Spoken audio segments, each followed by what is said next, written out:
Good morning. Happy Tuesday. Whew, it has been an interesting couple of days. Life is always interesting, isn't it? It's definitely never boring. And a life with Jesus is full of adventure and wild things. I'm going to talk to you about something today that I thought to myself as I was preparing and thinking about doing this live and knowing that what my planned topic was going to be. I thought to myself, in the world today, is this really like, does this even matter? Does it even matter that I'm going to talk about health, wellness, nutrition? There's such big problems going on in the world. Is this even something that matters? And the Lord really kind of like set my heart at ease because it does matter. It matters because there is such a lack of mobilization from the body of Christ. And this is a piece of it. So I titled today, Spitting in the Face of God. And many of you are doing that every single day. Sometimes you're not aware of it. And I want to make you aware of it today. Last week, I shared something and I said, I shared a statistic about Christians and voting, that statistically, only 30% of people who say that they are Christians vote in elections. And this is an election year here in the United States. And so that's a topic that people are talking about. But this is not about elections. This is about the lack of energy and activity in the body of Christ. And I think that statistic, that 30%, is symptomatic of the body as a whole. I think it's symptomatic of what is going on in the world and especially in the body. So if only 30% of Christians vote in things that determine the direction of our country, our policies, our economy, then that means 70% are doing nothing. So if this part of my calling is to mobilize people in the body, then you can't start there. I don't think we can start there. With the mobilization part, it has to start a little closer to home. And so I want to talk about the way that you steward your body, because I think that this plan to keep people depressed, inactive, overweight, in pain, inflamed, addicted to sugar, alcohol, drugs, and medications. I think all of that is a part of the enemy's plan. Every last bit of it. And we don't often hear people talking about the way that you eat being a part of a demonic plan to keep you stuck. But I wholeheartedly believe that it is. I wholeheartedly believe that the enemy has shrouded the way that you steward your health and has blinded people to the reality that is part of why only 30% of Christians are active in general, not just in voting. You're too tired, you're too stressed out, you're too busy, you've got too many other things going on, you can't think straight. I'm tired. I'm just so tired all the time. I need to drink X amount of cups of coffee, X amount of energy drinks just to get going. My brain is foggy. I can't make decisions. Oh, it stresses me out. These are all the things I hear all the time from people. Sad. This is probably going to make some people mad because you might be feeling some of the things are hitting really, really close to home. And I hope it shakes you to realize that what you're doing is spitting in the face of God. The way that you are taking care of your body, or the lack of the way that you are taking care of your body, is spitting in the face of God. Like the human body is the most miraculous creation that God has ever given us. And because of its resilience and ability to withstand your abuse, you can function every day. You can get up and move and do things. You might feel like crap every day, but you can still function and move. So you're not thinking a lot about it. But the Bible tells us that our body is a temple of the Holy Spirit. Do you ever think about that when you're on your fourth glass of wine? Do you ever think about that as you're trying to numb out, not moving, not taking care of yourself, not taking preventative measures? Because our body is remarkably, supernaturally resilient, it puts up with a lot of your abuse. Fast food that has nothing in it to fuel your body. But it's fast, it's convenient. We're busy. I don't have time. Got to take my kids through the drive-through, got to feed them. I've been guilty of it too. I'm not, this is not a judgment on you. This is hopefully a wake-up call that it is time. Because if we are to mobilize as a body of believers to help bring heaven to earth,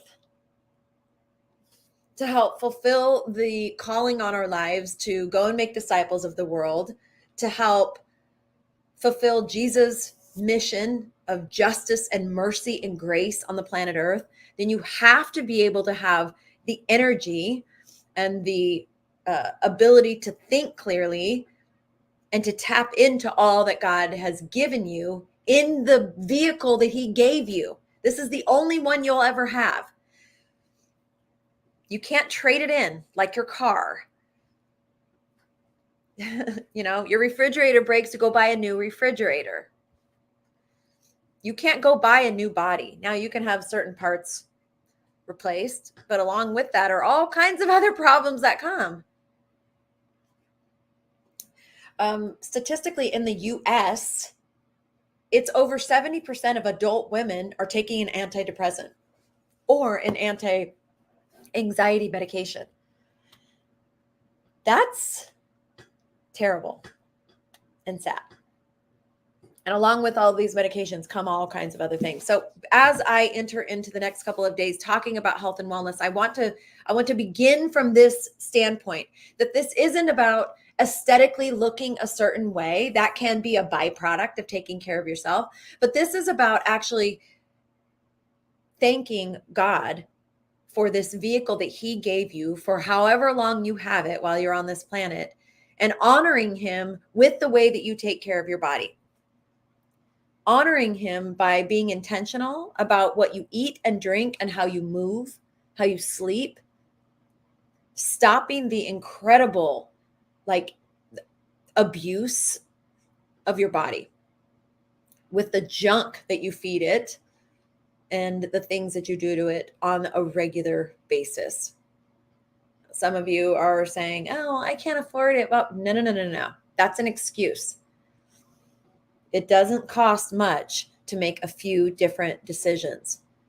Everybody has the same 24 hours in a day, and there are a lot more options now. And I will tell you, for those of you that are like, you eat fast food because it's cheaper, the most economical way to eat is to eat at home.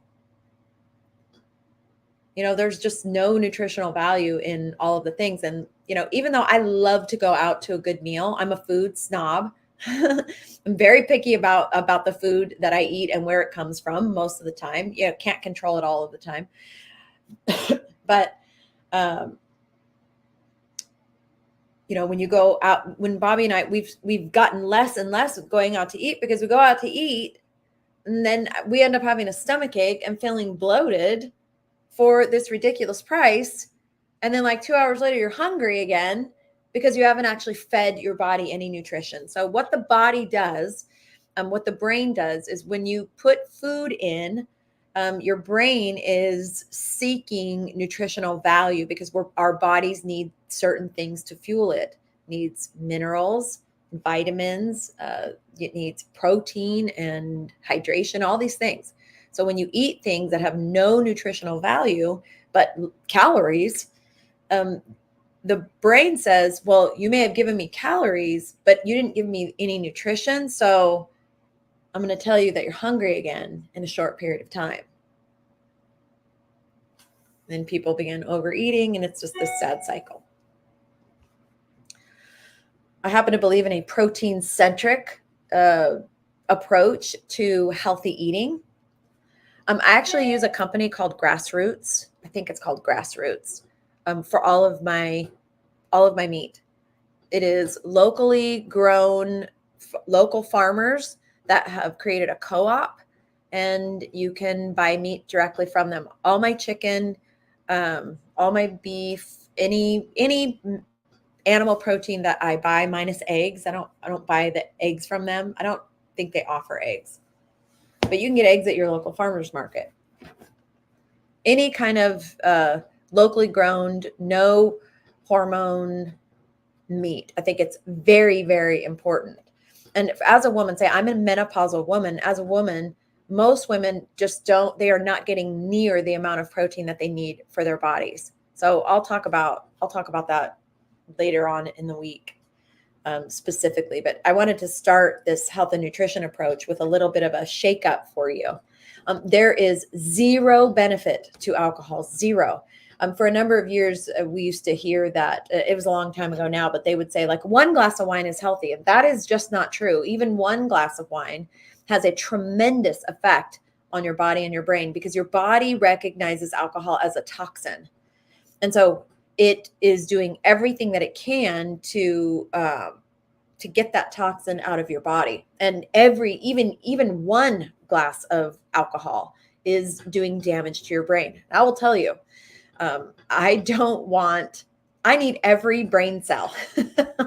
I need every last possible brain cell in my body. So I am not looking to do anything at all that is going to diminish the cells in my brain. Matter of fact, I want to feed my brain. I want to do things to keep my brain healthy and stimulated and not deteriorating. Here's another thing that I want you to know. It doesn't matter your age. Like if you're listening to this, if you can hear this and you're alive, then your body you have old cells dying off and new cells being born. The entirety of your life until you get called home to heaven. So in the span of 7 years, every cell in your body has died off and been reborn.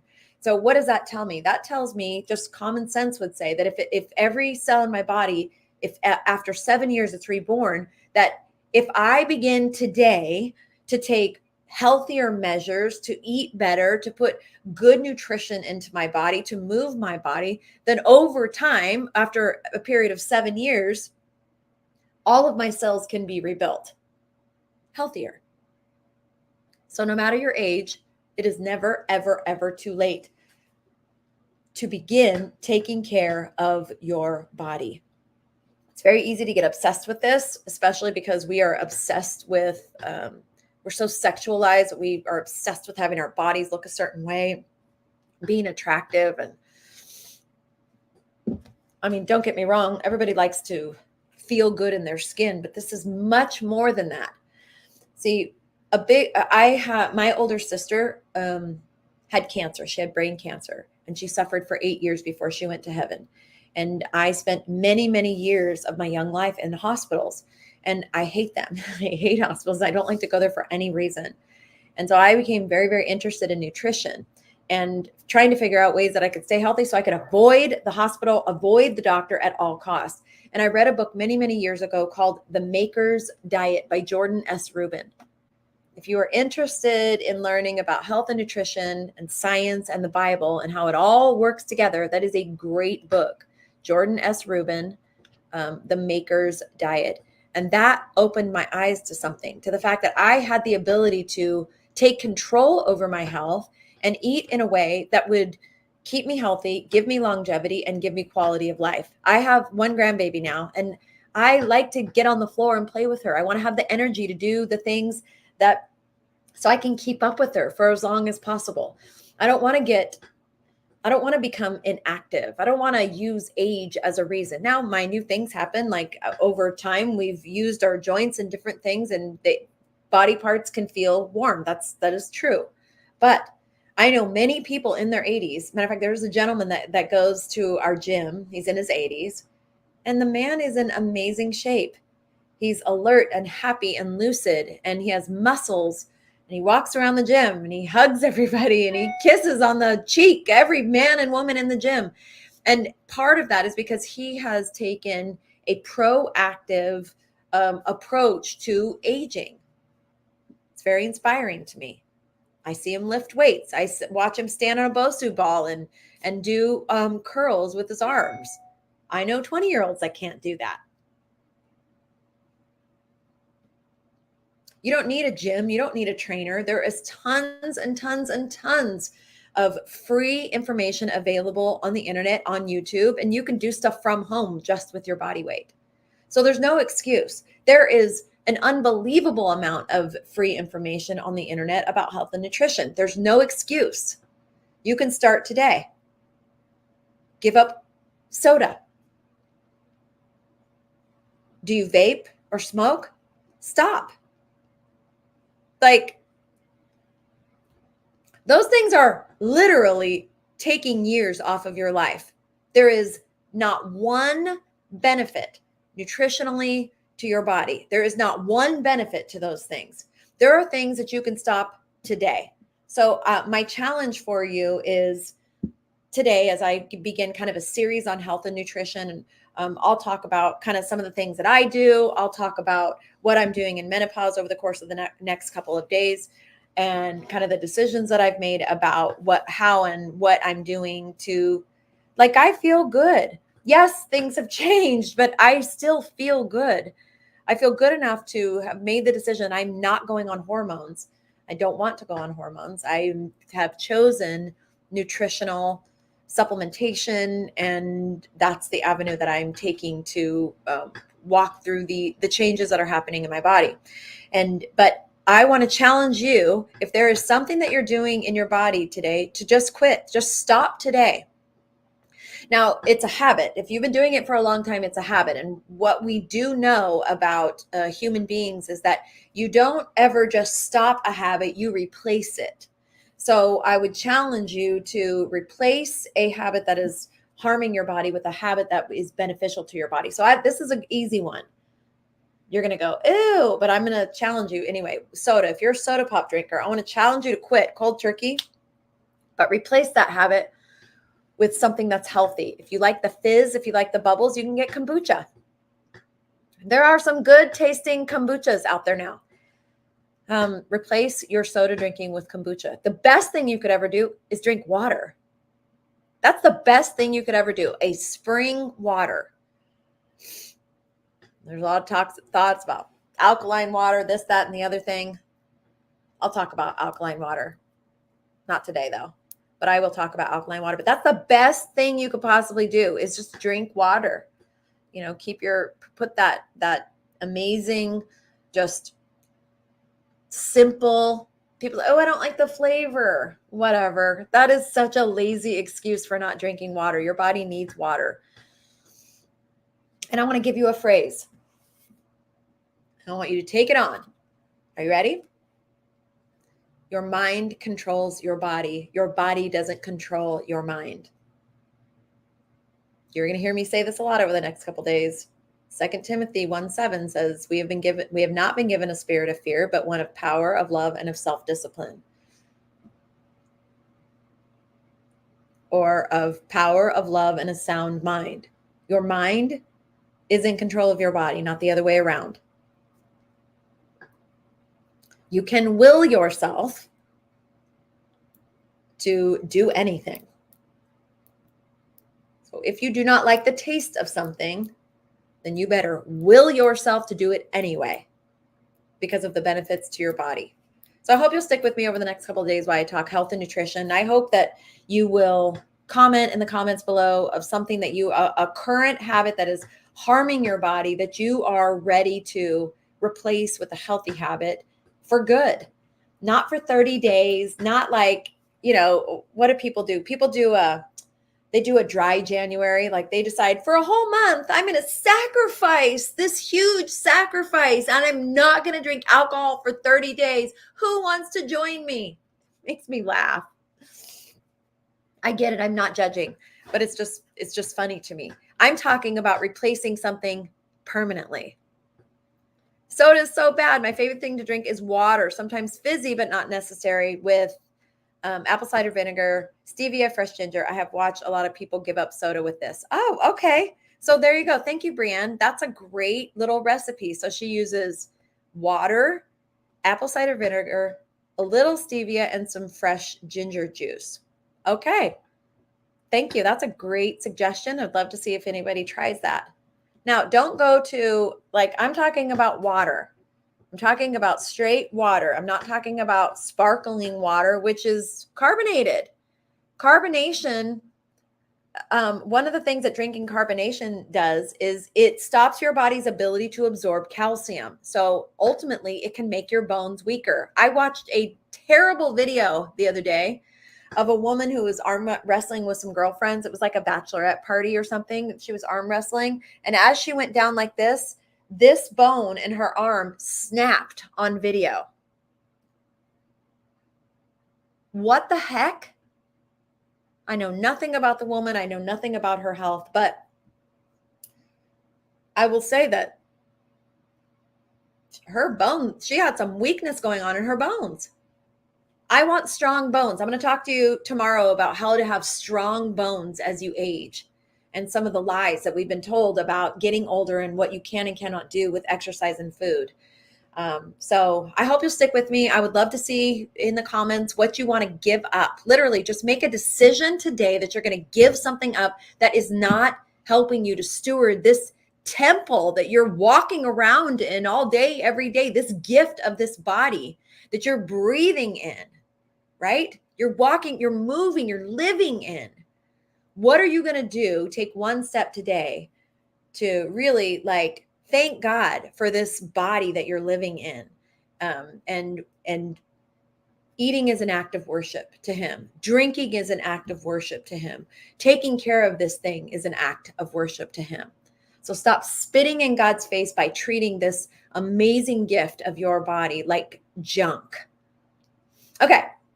Can't wait to read the comments, and I'll see you tomorrow. I'll talk about strong bones, how to keep them, and some of the things that you can start doing at a young age and at any age to really ensure that you are still strong as you get older. Okay. See everybody tomorrow.